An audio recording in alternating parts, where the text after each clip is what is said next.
Oui, merci, Monsieur le ministre. On a un ministre qui met beaucoup d'intelligence, de conviction pour transformer des bonnes nouvelles, des mauvaises nouvelles en bonnes nouvelles, et pour transformer des renoncements en expression de volontarisme politique, et qui, d'une certaine manière, le fait en assumant une posture très libérale, qui consiste à nous expliquer que moins il y a d'État, et mieux il y a d'État. Nous ne sommes pas convaincus de ça. Sur les deux dossiers, la démonstration n'est pas faite qu'en renonçant à la souveraineté nationale et en renonçant à peser sur les choix stratégiques de ces deux fleurons industriels, on préserve et l'emploi et les sites et la souveraineté de notre pays. Et dire qu'on est attaché à la souveraineté quand on est ici à la représentation nationale, ce n'est pas évidemment tomber dans le piège du populisme anti-européen. Enfin, c'est pas ça le sujet. On est ici pour réfléchir à une stratégie industrielle pour la France, créatrice d'emplois et de richesses pour notre pays.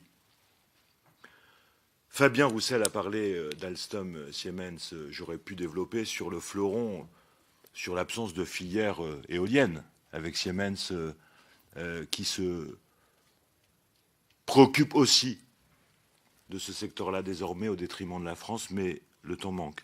Je veux me concentrer sur l'Airbus naval, parce qu'on a un Airbus par semaine. On a un Airbus par semaine, sauf que ce n'est pas Airbus.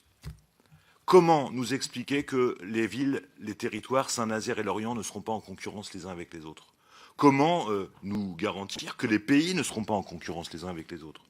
L'accord sur la vente partielle du chantier naval a donné lieu à la signature d'un pacte d'actionnaires qui définit le rôle et les objectifs de chacun. Nous n'avons pas connaissance de ce pacte d'actionnaires, ni les élus du territoire, ni les syndicats. Pouvons-nous en avoir connaissance? Quel engagement prenez-vous? Parce que sur Alstom, vous en avez pris, mais sur STX et l'accord italien, quelle garantie pour nos sites en termes d'emploi et de préservation? Je n'ai rien entendu là-dessus. Enfin, je veux prolonger en normand sur les conséquences par rapport à des CNS, des CNS Naval Group. Puisque vous savez qu'en contrepartie de l'entrée à hauteur de 50% au capital de STX, un accord de principe aurait été pris sur l'examen d'ici juin 2018 de la possibilité d'un rapprochement entre Naval Group et les Italiens. L'objectif pour les ministres de la Défense serait alors de définir les conditions d'un rapprochement qui, là, pour le coup, touche à la souveraineté militaire de la France.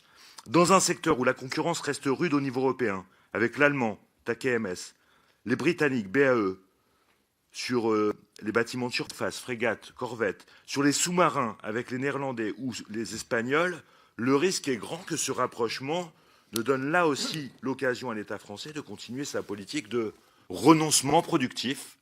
Parce qu'on a eu un ministre du redressement productif qui n'a pas toujours été efficace, peut-être qu'on peut partager ce point de vue. Mais là, on a un ministre du renoncement productif et du renoncement industriel et du renoncement à la souveraineté.